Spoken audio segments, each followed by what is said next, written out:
الحمد لله رب العالمين، والصلاة والسلام على رسول الله وعلى آله وصحبه أجمعين. فاشي كما أني بسبب ودليل الصلاة والزكاة وتفسير التوحيد قوله تعالى: وما أمروا إلا ليعبدوا الله مخلصين له الدين حنفاء ويقيموا الصلاة ويؤتوا الزكاة وذلك دين القيمة. بسم الله الرحمن الرحيم، والصلاة والسلام على نبينا محمد وعلى آله وأصحابه وسلم تسليما كثيرا. سبحانك لا علم لنا إلا ما علمتنا إنك أنت العليم الحكيم. أستغفر الله الذي لا إله إلا هو الحي القيوم وأتوب إليه. اللهم انفعنا بما علمتنا وعلمنا ما ينفعنا وزدنا علما. بي الغمسة سوية هجرية باكلي أني كمناني أني بيناني أني سبا شهر شوال ميني هجرة سانكالو تنا بسويني وتاني شغناي. ميلادي نصارى وكجاتي بافلاني مغاني فلا سانكالو دورنا بسويني وتاني كونتوناي. أمبي داودا بغو مسجد الرجاء وأمبو كونو درسو شيخ الإسلام محمد ابن عبد الوهاب أكا كتابو كونو ثلاثة أصول. أمبي يرم ميني أركان الإسلام كو سلامية كجونشو أني جونشن فلا جونشن فلو أنيو فو ميني شهادتين: لا إله إلا الله محمد رسول الله. كما كرا نينجون شكا بي أقوى والدليل الصلاة والزكاة والتفسير توحيد. بي كما دامنا يرومي جونسين فلنا أني جونسين سبنا ani tawhidi yere tawsiri ye munye, tawhidi yere foro ye munye. Nunun de fora kalana ankabi ko salli delila ani kafo jakka islamiya jonse o delila ani tawhidi yere tawsiri. Qawluhu ta'ala aqwala kum masam min qortalendo wama umiru إلا ليعبدوا الله مخلصين له الدين. على كو هذا مدو من يامرني فويه فوك على بطو كوكا دين ونوكا بطو بقلاش عليه هنفا كجنة كبوغلون دين بما ويقيم الصلاة وكسلي ناتي أتشغلا ويوتو جكاتا ukajaka bwakanka dimunu maka du'uma wa zalika dinul qayyima. Nin ko ye nyogon soro dina minna ko de ye dina tilelenya. Fasalatu hiya urukunu sani min arkani al-islam. Salli o de ye jonsen fulana ye silamiya ka jonsewula. Anko folo ye seru kuma fulade. jonsen fulana ye salli de. Wa zakatu hiya urukunu salis. Jaka uye silamiya jonsen sabana ye. Wa hiya qarinatu salati fi kitabillahi. Minye jaka o de be tugu salli na salli tugu nyogon fende do alaka kitabu kono. Mana kacha kurana kono ala be salli ani jakka tugu nyogona aya kono. As-salatun amalun badani. Salli oye farikolo barade. Wa zakatun amalu mali. Jakka ye nafulo baray. Salli ye farikolo barade, jakka oye nafulo baray. وقد قال أبو بكر الصديق رضي الله عنه أبو بكر الصديق كو على كجيك أبواما والله لأقاتلن من فرق بين الصلاة والزكاة. أبو بكر الصديق ne hadisa be Bukhari kono ako wallahi nebe mugokele mugumi na ye jakka ni salli fara kabo nyogona neba tigi kele de nin kera wakati juma lama amtana unasu min dafi jakati bada wafati rasulullah sallallahu alaihi wasallam tumami jamakulu do mogo do ulu ye jakka boli kumantiya kwa jakka boli bali ciden fatulen kofe ku ulu te jakka di mogo wore ma ciden fatulen kofe qatalahum abu bakari radiyallahu anhu abu bakari yukele وقال قو والله لأقاتلن من فرغ بين الصلاة والزكاة أقو والله النبي مغفغا بيكله مغمي ني ايه جكا أني صلي بونيغنا ني اكون نبي صلي من نت جكا بو نبي فغا بيكله والله لو منعوني إن قال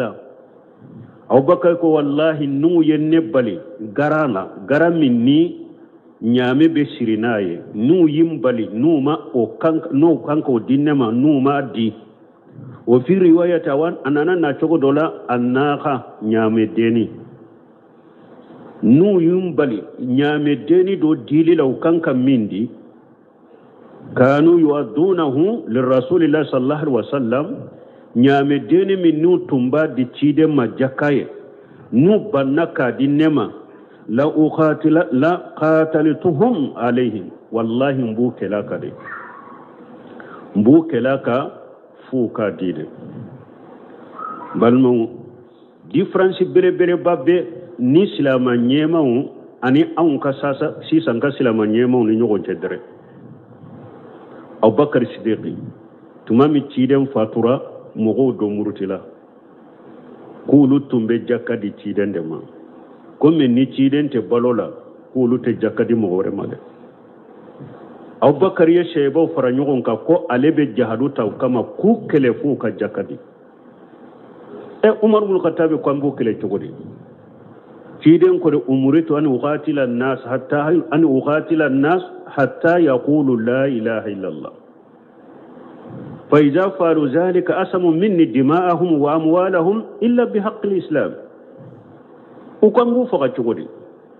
كيرين كوكو ألا يالين يا مريا أكم مغو كلده فوق لا إله إلا الله فوق أكون نو لا إله إلا الله فوق كوكا جولي تنغنا كابو ألما وكان نفلو تنغرا كابو ألما نونو بلا إله إلا الله فوق أمبو كله تقولي Umaru konni Abubakar konni yorolla ko wallahi ni mugo min ye salli ni jakka fara kabo nyogona ne bi kele parce que ala qore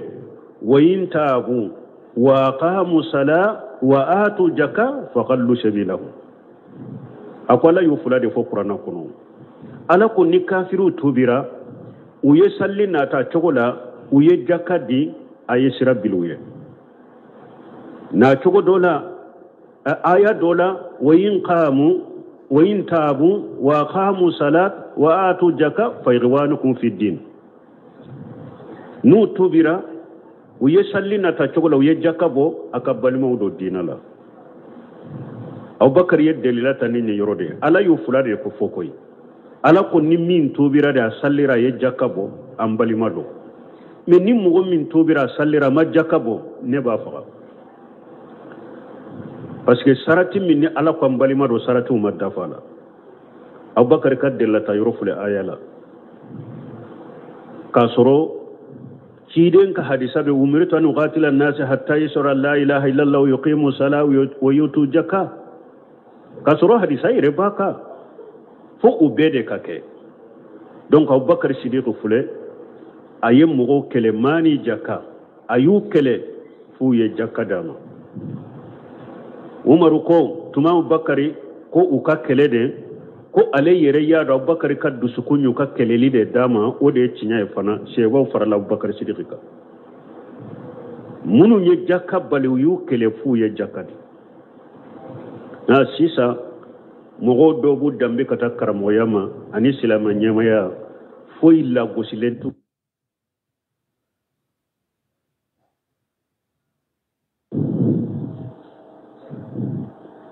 Abubakar Siddiq nunun tilela silamiyaten nagasi munyana Messi sa dobu dambe kata silamiya doni ma ania doni silamiya nyemaya ulu yere be sigi de ka silamiya jonsen lagosi ube salli lagosi ube jakabol lagosi ube siul lagosi ube tulonke kenu ye ku sapute e fana bi dambi kata doni ma ni karamoya ibi dambi kata silamanyema yama silamanyema kanka jode salli kanan nagasinyana jaka ko kanan nagasinyana akana lagosinya kana sapute meni e yere de be sigi ko sapute du fajakatu haqqun wajibun fil amwal jakai hakede awajibilen don nafolo la akabo وهي ركن من أركان الإسلام جاكاي جونسن دي كابو سلاما كجونسن لا وهي قرينة الصلاة في كتاب الله عز وجل في كثير من الآيات أو جاكا على باني سلط نيغونا آيات جامان كنو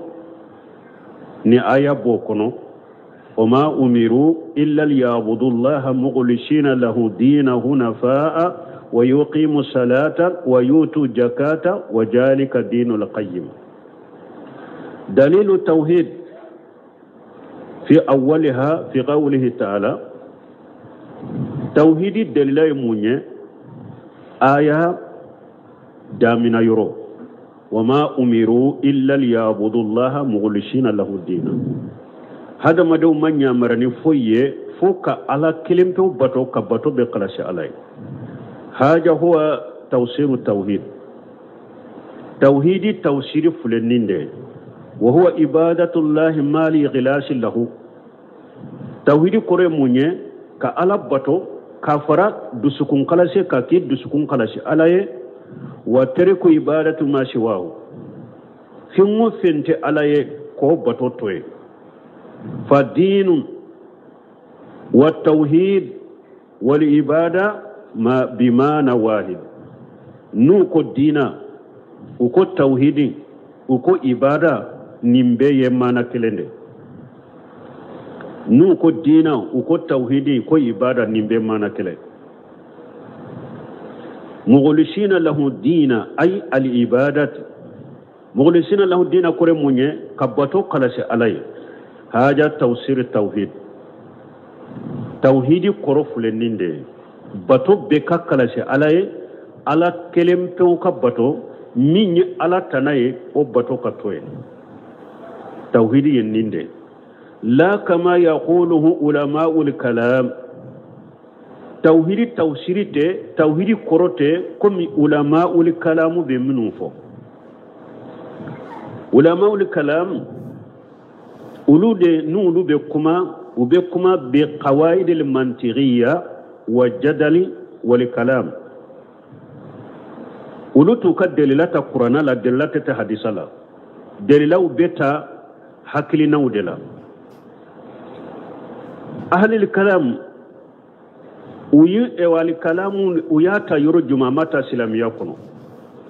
مامون الأباسي والتليلا يونونو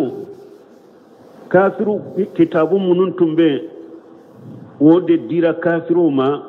uyu yelema kuke kamwere ilimul kalamu salafu ta do amabo silamiya kono ilimul kalamu allesiri bora kafiru defe ilimul kalamu lesiri bora kafiru defe uba famare barahin al aqliya hakili nawde doro ka hakili naw fo doro ateta qur'ana la ateta hadisa la donc ta ulube tawhidi tawsir minye ulama ul kalamu be tawhidi tawsir minye tawhidi toyede علماء الكلام أولو بالتوحيد قريك مني أنه الإقرار بأن الله هو الخالق الرازق المحيي المميت. علماء الكلام كالتوحيد قرفلي كو إيري كا جوالي كا سواما كافو ألا دي يدالي كي ألا دي بي غرجغلي كي ألا دي بي نيانامالي كي ألا دي بي فاتولي كي. علماء الكلام بلو توحيد قرين دي إيكا سواما ko ala de be dali ke ala de be garjegali ke ala de be nyanamli ke ala be le fatulu ke haja tauhid urububiyya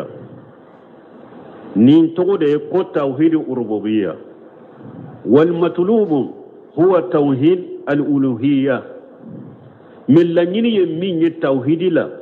tauhid uluhiyya ala kelim to ka bato me ulama kalamu ye tauhid ke min ye o ye tauhid korofo min ye o ye tauhid urububiyya de min ñininen do hada maden fe way tawhid uluhiyya de allazi da'at ilayhi urusulu tawhid uluhiyya mi ni ciide ñe woleli ke katama wala yasiru lil muslimu muslima illa idha jabihi silamat tisika ke silama ya abada foy kana ni tawhid uluhiyya de amma man jabi tawhid urububiyya faqat من مؤمن ناني توحيد الربوبية درون ديه فهذا ليس مسلما ننتجي تسلامه مانا نمؤمن أبا بلو على ديه دان فين بيدا على ديه بغرجغليك على ديه بنياناماليك على ديه بفاتوليك مي إباك كافين وري باتو كفر على كاي تسلامه نمؤمن ناني توحيد الربوبية درون ديه تسلامه بالدليل ودلائل منيه الدليل أن المشركين يعتقدونه وينطقون به بس كمشركون نسر لمبو كدسكون كنو بادو ko ala de yedalike ala de be garjalike ala de be nyanamlike ala de be fatulike ewo be kumana e fana wa ya tarifuna bihi ube jwala fana ube jena e fana wala muyadkhuluhum fil islami me o amulado silamiya kono wala muyamnu min qatlihim wa sabi amwalihim muka kafiru mushriku tumbadu dusukun kono ko ala de dali masaye unnen kumana naye moma ulado silamiya kono o make sababu ye ko kafagali bali o make sababu ye kumina jawna ko bali tawhiduhum haja uka tawhid min fuleniye ama cidem bali uka fagalima uka tawhid min fuleniye amu bali kumina kuke jonye لأنهم ليسوا موحدين فسك التوحيد تغوته لما أشركوا بالله عز وجل في العبادة تمامي ويفهم فرا على كبتولا وكيرا سببه وكيرا مشركوا يومك التوحيد تغويه هذا هو توسير التوحيد من كتاب الله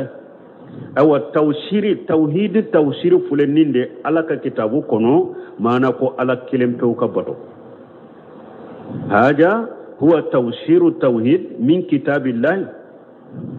توحيد توسير فل على كتاب الله كو على كلمة كبتو فوي كنفر على كا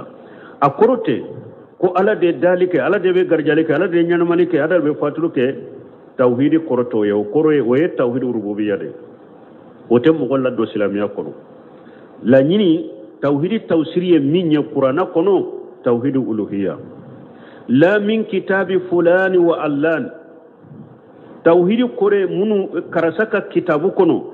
كرسا مسنكا كتابو كنو توحيد كوري مين او كنو توحيد كورو يده توحيد كورو يده مين بي قرآن كنو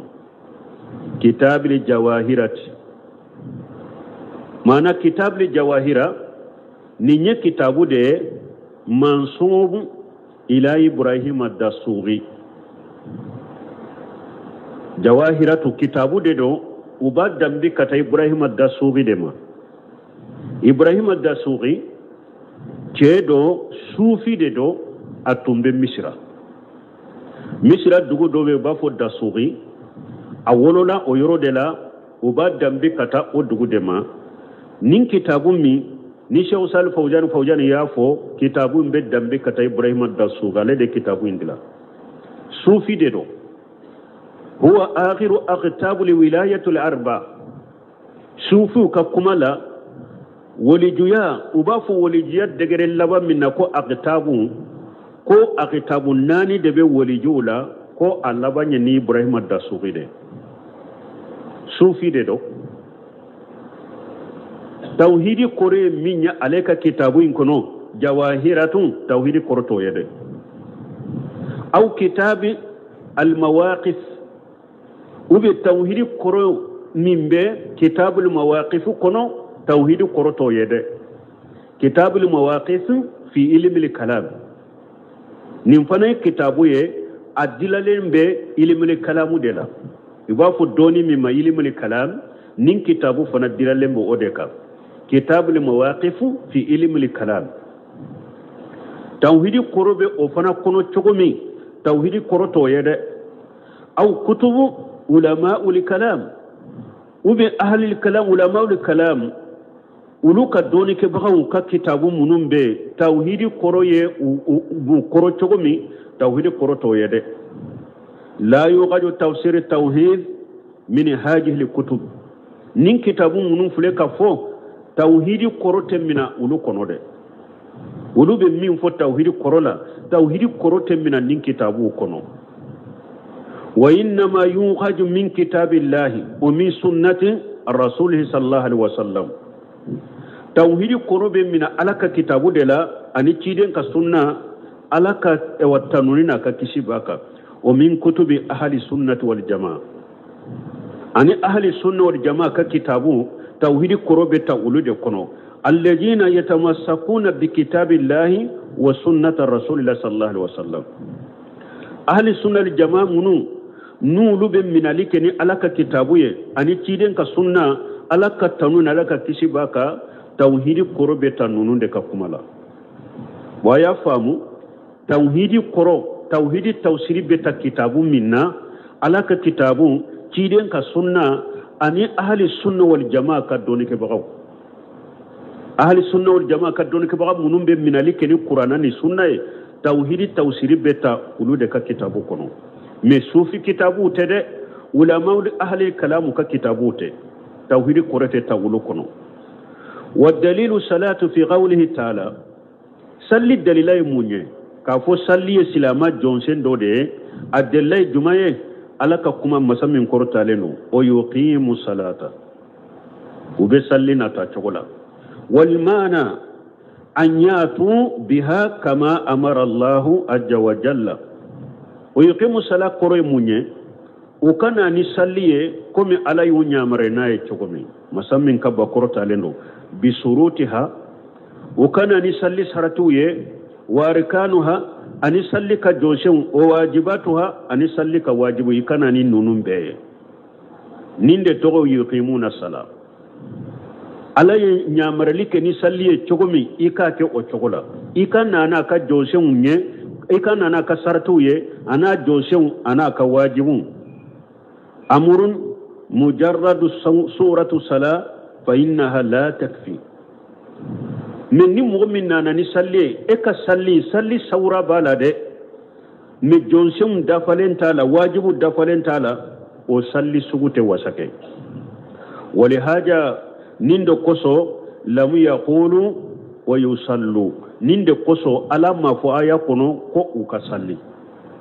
bal qala wa yuqimu salat akode u ka salli jo kanata chogola wala takunu salata qa'imata sallite ke jo fenye abada illa ija ata biha kama amara Allah subhanahu wa ta'ala foni nana naye komi alay nyamara naye chokome masami senalendo akorota lendo amma alladhi yusalli mujarradun suratun fi ayi waqti yasha'u aw biduni tahara aw biduni tamaninati wala yati bi mutatallabati salati haja lam yusalli mais ni mogo min ni ale be na ni salli mogo min be salli sempulu de ke ka salli de ke ewa salli sawra be salli la dro ka salli sempulu kete abe salli nke wakati de la fana wakati minyaajia abe salli nke kasoro seneyate abe salli nke kasoro mafantiata la abe sallin ke femunu nyini nendo salli kono ate uluke haja lamu yusalli nin tigla mo ni masalli ko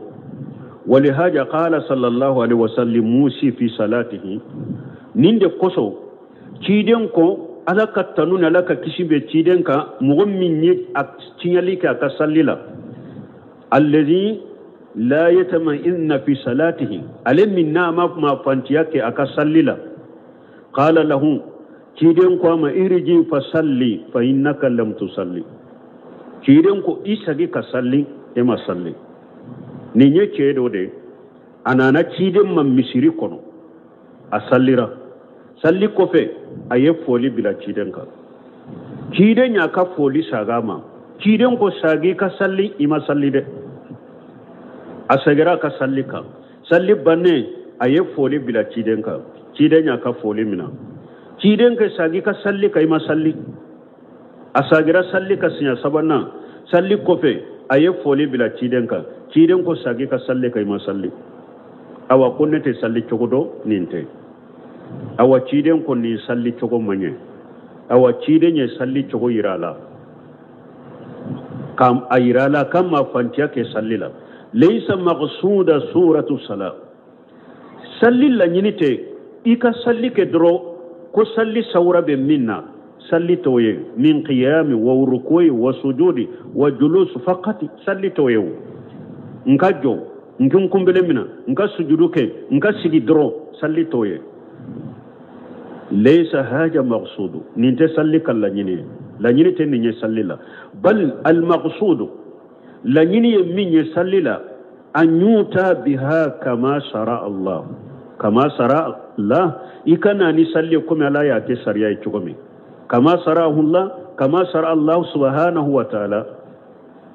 ikana ni salli yede kumi ala ye salli ke sariya chugumi masammi sirra korotale ne mustawin fiya likulli mutatallibatiha sarayiyya sariya fe mu fe nyini fe salli la ika beke salli kono salli yeninde summa jakara dalilu zakat biqawlihi ta'ala o kofe ayi jakka fana ka dalila fo ni alaka kuma ye wa yutu zakata uka jakabo ay yadfa'u zakata lil mustahiqina laha la nyini munye mugo munun ni jaka kaka uka jaka intaka di uluma alladhina jakarahumullahu ta'ala fi qawlihi mugo munun ni alayu ka kofo aka kuma kono ala ko inna masadaqatu lil fuqara ala ko jaka bedi fantandema fantanye de ni mugo min na nyaani ni ka karasa e ka sa nafaqati musaqa bebe be jolima na ko misalila ne ka sambalo bebe wa kemedema amba nyini ka wa keme na joli bi bolo foite ne bolo wa keme na foite mbolo ala ninde to ko fanta a ube wa keme na wa ta nyogona doronde be ne bolo wa bi kononto ne be ne manke ninde to ko fanta ala ko jakka kadi nimma ninde mu ko foloy wal masakin jaka do nyoro fulana misgine misalila nan ko ama e ka sam musaka sam balobe boy jolima na ko wakeme anya nyini ka wakeme na jolibe e bolo wabi duru be mbolo ube wabi woro be mbolo wabi nani de be manke ninde to ko misgine ambe jaka dinin fanama ni nye jaka do yoro fulana asabana wali amilina alaiha ani mugo munun be barake jakaka alama fo wali amilina fiha munun be barake jakka kono mafode munun be barake jakaka woye jongne silama nyema be mugo munun tomo karasa ni auta au kata jakka mina kanka mina mugo munuma aka jate aka sebe abetila chogomi akatila silama nyema be mugo munu nyereta ube jamana nyema be mugo munu ta kubila jaka barala nununde togo wale amirina alaiha jaka beddi nunun fanama hari na ya soro setigu dedo unyogona saraye minye ambota jakala ka duma men ni mogo ye e cide karasa ndalen be ela ndalen bila nka jaka fule atila fantaw ni nyogonje e kani yere jate mina poli wal amilina alaiha ko ibe fenta jakala kasori ma sarati gimare e kanoke ete wal amilina alaiha eto yede e ye cidende dode e wakilu ka dana ya daika kici ni e yere ye fantanye iba fwa yede karasa iko ne kan ni nafolo tila fantaw ni nyogonje awa ne yere haju tigi yede ni yo fwaye awa na ko e yere ka ho ube e yere kan ni haketa la wala dagara ka fenta la me ni ote ni e cirade karasan ka jakka fule atila fantaw ni nyogonje e kana drome kelentala ete wala amilina alayhi de jamana nyema ube silama nyema na ye mugo munum bila jakka barala ulude wala amilina alayhi jakka beddi uluma uka sara hake minye ambota jakala kaduma ninde sabanai nanina wal muallafatu qulubuhum jakka beddi muallafatu qulubuhum doni kaba ya tilakata tila yoroma damado adoye munye kafirido asilamiyara me silamiya ma fanta dusukunna kosobe me anyere bado nan tora kanna fulo bado ta jakala kadama obeke sababu ye silamiya be sabati dusukun kono be silamiya kanu nin togo de muallafatu qulub ambe jakata kadama pour adusukun ka sabati silamiya kono muallafatu qulub do fana kafiri de do amado silamiya kono de me anya bala abake ka gere silamawla wakati be abe silamaw kerefe wakati be abe silamaw cela abake ga gere silamawla anya do jaka min bambolo nan tora kan nafulo bado ta ka dama jakala abe aye silamiya kanu chogo me abe silamaw no fe chogo me abe silamiya nim fane muallafatu qulub ambe jakata ka dama pura kado silamiya kono muallafatu qulub do fana kafiri de do de amado silamiya kono amma tamakala fana ko abedo me kafiri mindo jamatigi de do jama chaman de balen no fale de yun nyemai na ako uka min toye uba toye na ko uka min ko ba ka ka jama ba ka kuma lamme ko sobe na ka jama ba ke ka silama u toro shete aunye silama uye nu be se ko kele ko ka tora nyone kabu yereka me anyado nanye jakata ka nafolota ka du ka nyemai ma abeke sababu abe kuma ka jama fe ubu ka tora tige ka bo silama ula nim fana muallafatu qulub ambe jakada ma buro aka ka jama tora tige ka bo silama uka donc don ke bawo nunun be muallafatu qulub jakabe di nunuma nunun de jakado yoro nani nay o fi rihabi do yoro duruna jakabeta kadi jomma ka jonkan horonya fi rihabi fana abe ko damadota afulo yemunye ka jon ka sa jombe amatiki bolanya do ninjo dina tigi de do sunna mogodo a kesiri lendo dina batola ne abe matiki min bolo aba dogo ya kodu ambe ni jaka bambolo ambe ta ka matiki fe ika jom min fule ne nyabe ferewa na ko o habe fere amba fo joli na ya pirifo amba pirita jakala ka dama pour ka jonsa ka bo bolo ka kan horoya ni nyo fire ka bi jaka be do nina jaka fire ka bi do fana mukatab jondo de do amatigi ko sisa tawa kemenyini niye wa kemenyini ka dinema mbi kan horoya iba fo ninde mal mukatib wonin jon sugun na amma jaka bambolo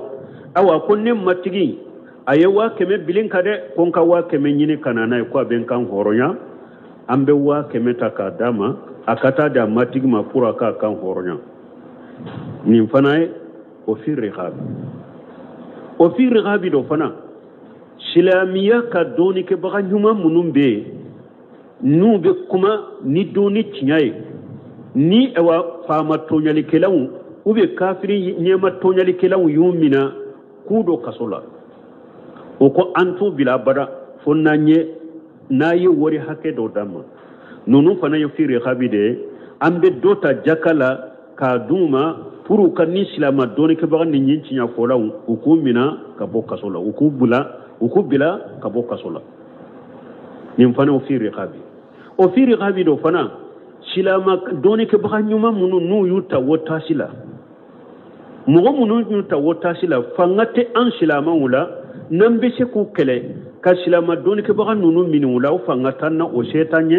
me uye wori hake do fo ko naye ni wori hake de amma ante foyi kula ambu bila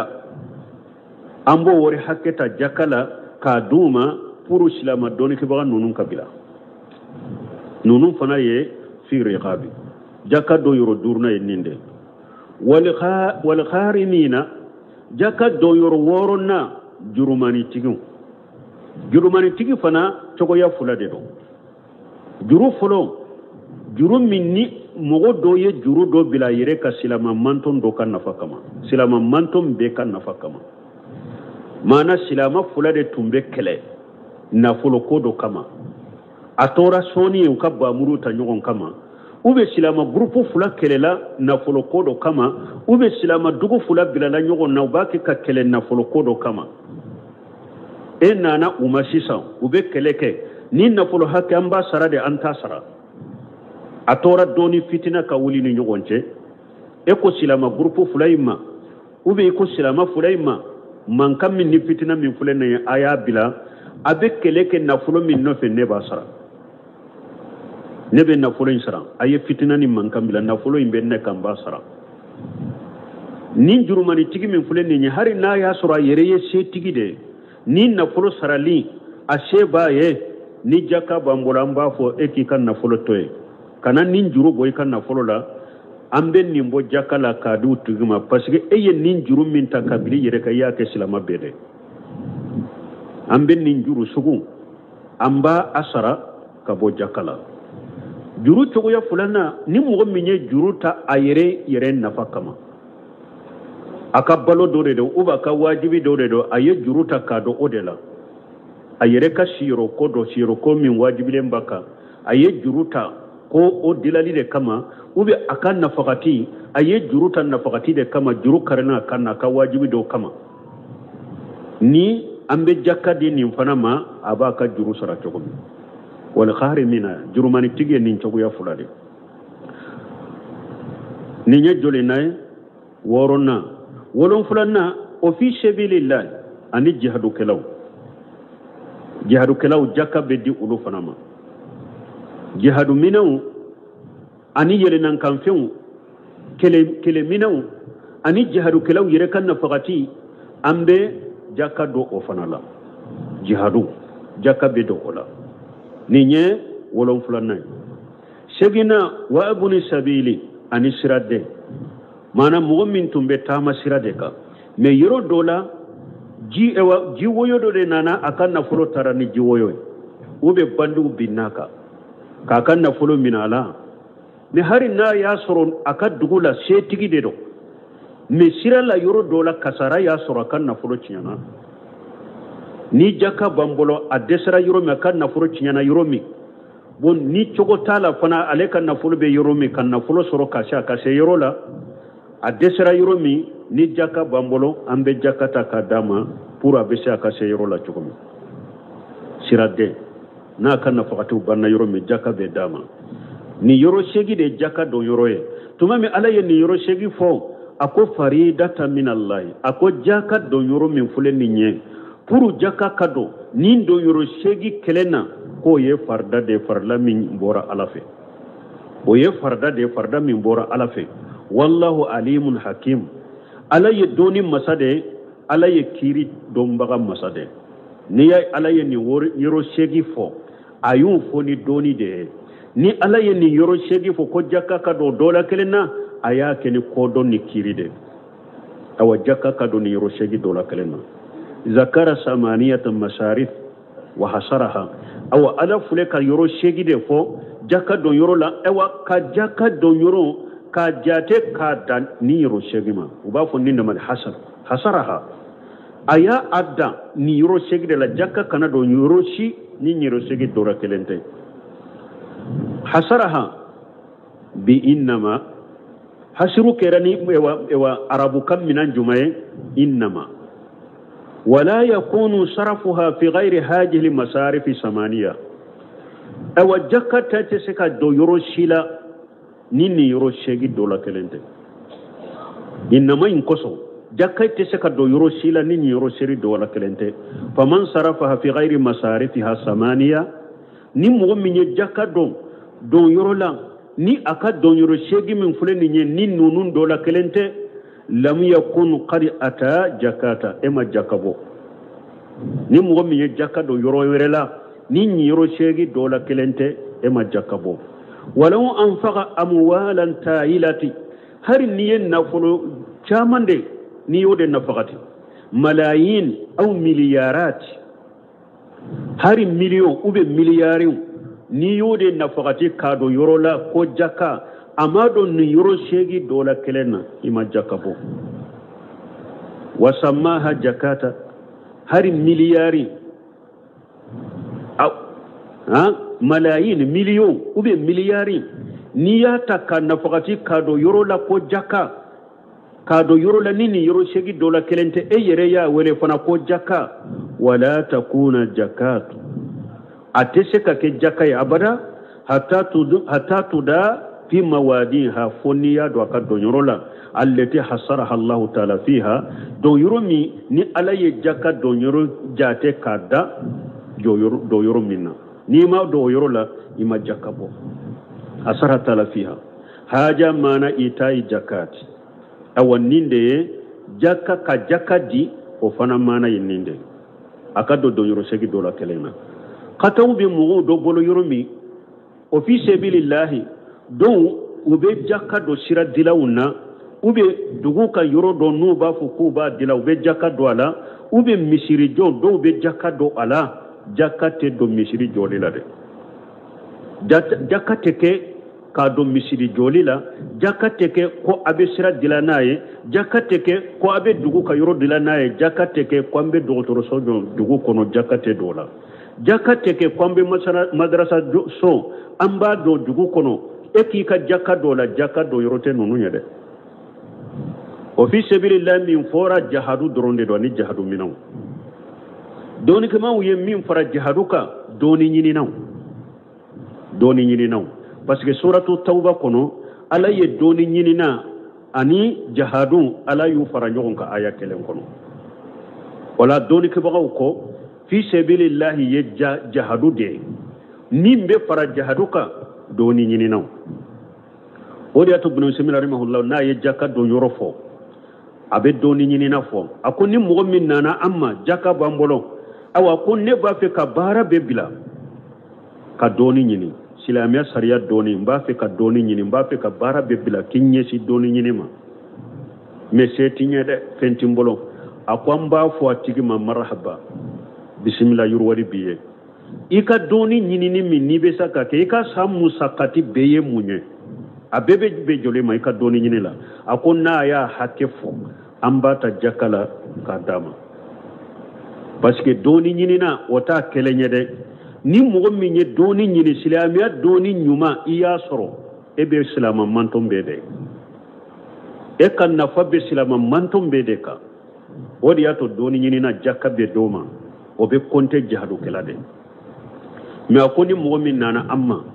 ne ba fe kinyere lankolonya kabo jinya sogla be ma ka ala ka ke ala batolay aye jakka dima puru wewa nkinka samu sakasoro mbese kala bato chogomi akwamba fo atigima ta barake ikika balo nyini ni sera ka bato minki semfe kofe ikoke nante se ka jakka dima parce que bato kela e ka bato na fambi kelen pewde ka atesila mamantaw kaw ika bato na fambi kelen pewde ka fo ambe jakata ka dima ko be tayire lankolo nyani bato e ka barabila ante jakka dima kama me jakka be di doni nyini nama wode be fara jahadu kelaka me na bora ola jakka tesika do misirila jakka tesika ke kwabe mazarasa sojo jakka tesika ke kwabe doktoro sojo nai jakka tesika ke kodugu kasira be dilanai jakka do yorote nununye donc jaka do yoro segi de fora parce que don ke ba ko ni mo min ko fi sabilillah misiri ala ka sirade dugu ka sira dilale o fana ala ka sira do de madrasa fana ala ka sira do de donc minam minana inna ma sadaqatu hasri iyo cinya wala donc kunta inna ma indoli na ayala ni ala yoro segi fo ko jaka ka do ni yoro segi de la ni e ko misiri joli fana ye ala ka sira de dugu ka sira dilale ala ka sira de marasa dilale ala ka sira de donc inna ma min fora ko yera wala tuguni wa kuma ye la tuguni o donc wala nin ka famu jaka do yoro ye nununde ninde to ko itai jaka na do na ni yoro segi de la kelena wa aida fi waqtiha tuguni jaka kabo akabo waqti la ay yakhrujuha waqta ujubiha la yatabatta wa yataakhara wa yatakasalu jaka wajibira e kan na folo la waqti mi doro jaka bo o waqti de la kana suma kana tarade kana keni farifagay kani farifagade kana alasuma kana tarade kana ifarifagala jaka wajibri kan nafulla waqti mi doroni o sera ika jakabo taybata biha nafsuhu awan ni be jakabo fana inni sonjalende ka bode e bake ka jakabo ne aboli ka do adonyorlo o mandi dusukunye o te jakabo ede ini sonjalende ka jakka imbo ay la ya tabiruha magharama kana jakka mina ko bini kerika aw qasaratan ubi kana jate mina konfle ka jakka min bo mperedila de kana jakka mina kon ka jakka bo min fule ni nye kasara do de na binninka ubi mfule ka peredi de ika jakka boto kanika jakka boto jakka boli kofe kanika jakka jate mina ko iperedila de kanika jaka jate mina fana ko akerika kasara de wa inna ma yatabiruha maghnama lahu ibi ka jaka jate mina ko ganye de yiye ibi ka jaka jate mina ko ewa akerima fensoro de maghnama lahu a jate mina yere ko ganye ni fensoro de do me kana jate mina perdiye hadhihi al umuru salasat awa ninko saba min fuleni nye hiya دين القيمة نونو دي دينا تليلنيا دين لملة القيمة دينا كوري مونيه كو دينا تليلين صفة لموصوف محجوف ما كتورنا نكافين دوري ما كتو أنيه ني ما كتو رانيه او يرمافو تقديره لا نيني مونيه دين لملة القيمة ذلك دين لملة القيمة نينكو سبا nu farala ɲɔgɔn kan nunun de diina tilelen ye ay almustaqimati nin de diina ye diina min tilelen do nin saba farala ɲɔgɔn kan mɔgɔ min bolo nin de diina tilelen ye haja dalilu salati wa zakati wa tawsir tawhid aw ni aya fule kan min fɔ an ye salli delila fule nin de jaka delila fule nin ye tawhid tawsir fule nin de donc ulu sɔrɔla ni aya kɔnɔ donc wala balimaw ni ya irana ko salli ye femba de mo kana salli bafiye jamana in fana kono ko do be ke ko do ba ke ka ke jamana in kono doro koni siranya ko de dole jamana mi an kono na file melimba kono an de gulemba kono suni tile duawu be nyogo na sujudun la nafila wala jamana in be bolo min na bella halamin na ambe bo balawuni fitna wala chogomi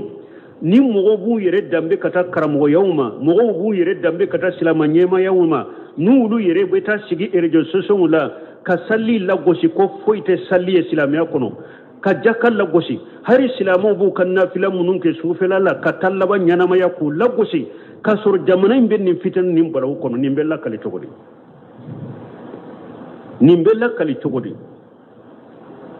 jamana yi anka hamide nin ko sugu munun be fo ko anka nyogon bilate a jamana in ka ko do kolosile munun ni alaka farda sallim ni la gosilinye munun ni alaka farda jakal la gosilinye min ni nafila sallim munun qur'ana aya qur'ana falembe aya wala nafila sallula ciden ka hadisa falembe aya wala nafila sallula min ni sufin nafila dabu salihina alaka mo nyuma temena be jogo ye sufin nafila de kasunya na maya kan nafila ke alai dabu salihina mo nyuman be jogo yo kode jamana kono jamana mi ko keme ko bi kono to ni duru ye islamai o jamana kono o karamogo yere no nyema yere de be sigi ka sufen nafila wala gosi ka farda sallu la gosi ka jaka wala gosi ambetami jamana kono nunu nye siranya koni joro kode de mo kanu minani tilonka de awan balima mugo ni farda salli min fulani ne ale de silamiya jonsen fulanaye mugo i jogo nyana chogo ikena dana ya mai chogo ikera bangi baga batola chogo ikera karamogo bonyala ikela chogo ni mugo te salli mugo si jogo tolilento kebo enyo na jogo lan kono tigite jiya kono ko jogo de fora ko salli taye ko salli te silamiya doye ko jogo de fora ni jogo nyana chogo ni te salli enyo na jogo lan kono tigite jiya kono kire ne ko sallallahu alaihi wasallam ma baina rajuli wal kufru aw shirku tarku salah kiden ko mimbe hada made ani kafiriya ce ube mimbe hada made ni mushrikiya ce o ye salli tolide ni mugo ye salli to ikera kafiriye ikera mushrikiye hadisa dola kiden ko al ahadu alladhi bainana wa bainahum salah faman taraka salah faqad kafara kiden ko faranfansiya min be silamani kafiri ce ni nye silamai ni nye kafiri salli de do ni mugo salli to ye kafiri de kiden da yofo sallallahu alaihi wasallam shaqiq ibn abdullah ka hadisat be ako kana shahabu rasulullah sallallahu alaihi wasallam la yarauna shay'an min al-amali tarkuhu kufru khayra salah ako kiden ka seba betum bennen baka silamiya bara ni ya toye ite ke kafiriye ni sallite kiden ka seba be bolo silamiya bara wala ni ko ni salli toye hari na bi dusukun kono ko salliye farda de ni ma salliye kafiri de kiden ka seba be bolo me bara wuto mi nye jakka min fule ka fote ni mugo mi abe dusukun kono i jena naye iko jakkai alaka farda de silamiya ka jonse samana de jakkai me bagiluya de yato ma jakabo ite kafira kabo silamiya kono me ye kabaira junubu tigiye silama nyema be jakka minila jakwa iye kabaira junubu tigiye me ite kafiriya sun fule farda de do obena hari na mana bi der sure be shama ni mugo min ko sun ko ni farda de me ala soson ye eta ima sun ka farda yan na kariya eye kabaira junubu tigi de ima bo silamiya kono men balimaw ni mugo min ye jakka farda yan na kariya ibe kafiriya ni har ni ye jakka bo ni ye jakka farda yan na kariya iddu sukun kono ye kafiriye ni ye sun farda ya ni ya anna kariya iddu sukun kono ye kafiriye salli farda ya ni ya na kariya iddu sukun kono kasigi ko salli te silamiya do yereye no bi iddu sukun kono min bi nenka bi iddu sukun kono ye kafiriye ni mugo ye nunun nan kariya ye kafiriye ewa e pimbalimaw silamiya do sen bangal alaye munun ke sariyaye ni mugo yu koy dusukun kono ube yettilun ke keniye ye kafiri har ni be salli be su ye kafiriye ni yettilun ke keni salli de ye kafiri ka salli safute ka bafie ka salli lagosi ye kafiri de ni mugo be sul lagosi ye kafiri de ni mugo be jakabo de lagosi ye kafiri de alaka aya koso kul abillahi wa ayatihi wa rasulihi kuntum tastahzi'una la ta'tajiru qad kafartum ba'da imanikum kunni munafiqu do de la kaninke unu ciden tara jaharu do de la u kambe ciden na kashe bawma ko un ka to nyogo munun fuleni nye ko mo citen na folo fe ku bo mo te jinya kanu ku bo kele wakati la fana jita wudero do tara nim fo ciden ciden ko munafiqi mai de nin kuma fo ko ne ya fotilon kede kama ma fo sobe kama de nya fotilon kede kama ala ko ciden ma afuye ala ani alaka ayan ani alaka ciden au be tilon ke kenode akana ujura sifo au kafiriyara de drokan liman ya kofe ni mugo ye salli sapute ka tilon ke keni salli ye kafiri de mugo be tilon ke keni sunye ye kafiri de mugo be tilon ke keni jakay ye kafiri de har ni yere ke nyemaye ube yere dambe kata donema alaka kiri la ye kafiri de mogo betirunge keni salli ube su awa salli farda min fuleni nye hari mogo mu nibe salli de me salli farda ya min fuleni nye salli konen bi dusukun kono ube iba ke ka jakabu me konen bi dusukun kono iba ke ka summe sun konen bi dusukun kono ye kafiri de tuguni alaka aya koso ذلك بأنهم كرهوا ما أنزل الله فهبط أعمالهم alaku ye fendo ko ne ala ye min jigi wo yewde ko ne ala fana yu ka bara be tiya donc nonun te ewa kuma tilunke kuma ye jamana ko no de nonun te kuma ye mogo kanka sigi ko lajere mana kuma te nonu ye koy mana ko te nonu ye ka ala ka dina te mo shika safteli fenyi kan tilunke fenye mogo ala ka jigi fe munun fule ni nye sariala ni yu koy dusukun kono de ye kafiriye ni ye tilonke kenu ye ko lagoshi de ye kafiriye de ye kafiriye don ke ba be bolo awa munafiqiya kumbaba anko ko woro de do takjibu rasulullah sallallahu alaihi wasallam aw takjibu ba'du ma jaa bi rasulullah sallallahu alaihi wasallam bughdu rasulullah sallallahu alaihi wasallam aw bughdu ma jaa bi rasulullah sallallahu alaihi wasallam المسرة بانقفاض دين رسول الله صلى الله عليه وسلم وكراهية انتصار دين رسول الله صلى الله عليه وسلم نينكو ورو كلن نابي مغو بولو منافقيكم بابا بي بولو وبافو منافقيا ممن نفاق اعتقادي ني سارا كايبه جهنم دمبه دوما افولو يمونيه تكجيب رسول الله صلى الله عليه وسلم مغو يتي دنگالون تكيا iye munafiqiya kumbaba ni saraka ibe jahannaba dembe duguma jahannaba kono ibe duma kono tebo fulanna aw takijibu ba'du ma jaa bi rasulullah sallallahu alaihi wasallam ube ciden ni minna na ya doggalon tigeya komi do be ba ciden ka hadisa ma chogo me ko aw be so jeni qur'ana de me hadisa kwan sentala ciden ni minna na niya adoggalon tigeya iye munafiqiya kumbaba iye munafiqide nifaqu itiqadiya ni sara kaybe jahannaba dembe duguma ibe dume jahannaba itebo ninte fulaya sabana bughdu rasulullah sallallahu alaihi wasallam mogo yen ciden koy dusukun kono ni saraka iye munafiqiya kumbaba iye munafiqiya nifaqu itiqadiya ni saraka ibe jahannaba dembe duguma innal munafiqina fi darkil asfali minan nar ibe jahannaba dembe duguma ite bo jahannaba kono ni ye sabanay nanina aw bughdu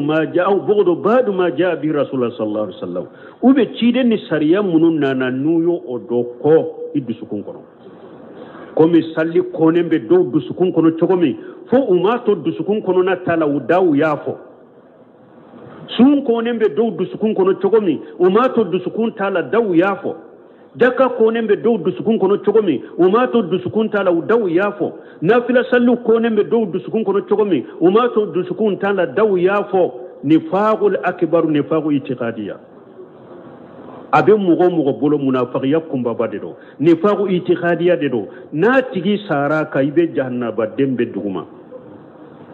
yawmal qiyamah do bo chogo tila jahannaba ibe duma kono ni nyen joliye nani duruna aw masarratu bi inqifadi din rasulullah sallallahu alaihi wasallam durna yoye mogo min ben ni sonja ni ciden ka dina majigira yoro mi drobe ni sonja no de o jamana falen to mogo lawa mogo munun bu dambi kata ciden ka sunnama ani ciden ka sunnama tarafa ahli sunna wal jamaa ulute ni sonja abara fo ko do ko ode soro ulude soro mogo taye ninde ni ciren ka dina majigira yoromi ode kadi eye ibe ni sonjane ode ni nyen ni faqul akbaru ni faqul itiqadi munafiqiya kumba bade fuleni nabe mogo min bolo o ba fo ninde man ni faqu itiqadi akure munye abdullah ibn ubay ibn salul tumbe chogo ina be kelenya ni faqu itiqadi ode ini abdullah ibn salul abdullah ibn ubay ibn salul ino be kelenya mogo ni ciden ka dina majigira yoromi ebe ni sonjano de ninde ye durunay munafiqiya kumba bade do ni saraka ibe jahannaba dembe duguma ibe dumete bo worona ye munye وكراهية انتشار دين رسول الله صلى الله عليه وسلم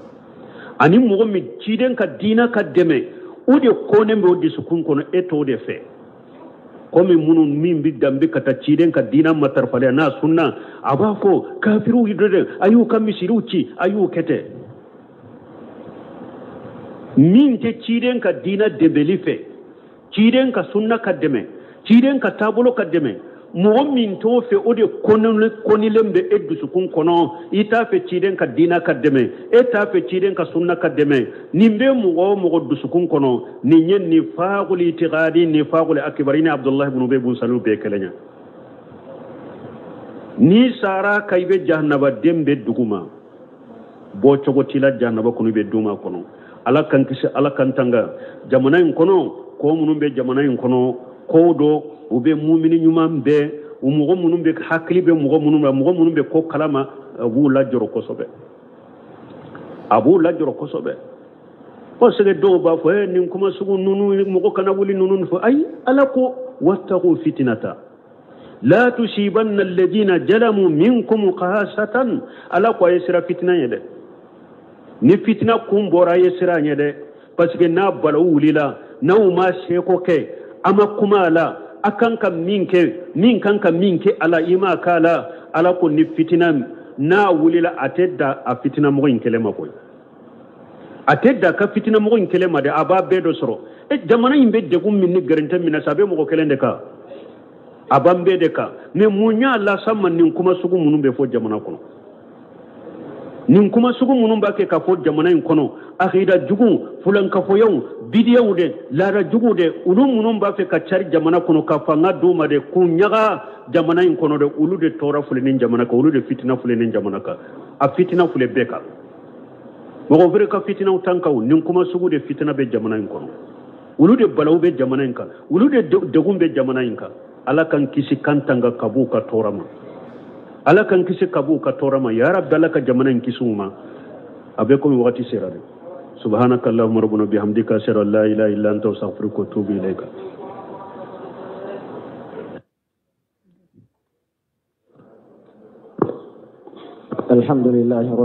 الحمد لله رب العالمين والصلاة والسلام على رسول الله وعلى آله وصحبه أجمعين. باجي كما أني بسبع ودليل الصلاة والزكاة وتفسير التوحيد قوله تعالى وما أمروا إلا ليعبدوا الله مخلصين له الدين حنفاء ويقيموا الصلاة ويؤتوا الزكاة